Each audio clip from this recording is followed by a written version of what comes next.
So I promised a sheath for this thing, so let's get started. This will be easiest if we start by tracing the blade, that way we can put the knife aside and hopefully not cut ourselves. With the blade traced, we go back around with the wing divider and compass and mark out the width of the welt. I think I'll have some fringe or something like that coming off this side to give it a little bit more of a primitive, decorative look. We'll see. Then we just need to figure out approximately how much welt to leave so that the blade slips in easily. With that done, we select a couple pieces of odd-shaped veg tan leather, and these will do nicely. Then we just cut out the pattern, being careful to make one a mirror image of the other.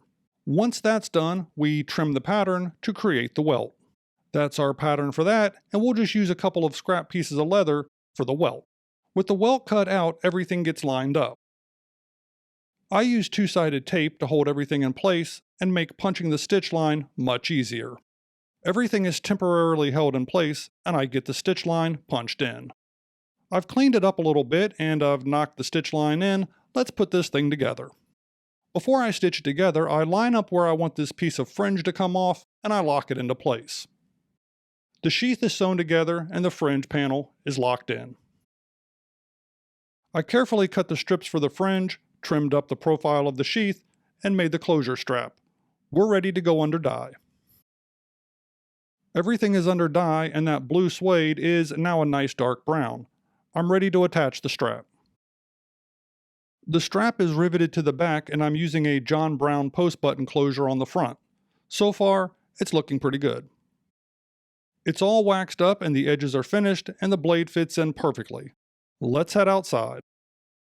So there we go. I added a few more accents just for decoration and let's test our fit once again. And as you can see, it slips in easily with a nice secure fit. And that's it. Hopefully this video gave you some ideas of how you can make a sheath for your Bushman spear. If it did, well, you know what to do. And maybe, just maybe, I'll see you on the next video. If you enjoy videos about the randomness of our amazing world, consider clicking on the globe to subscribe, or maybe checking out one of the other videos right here.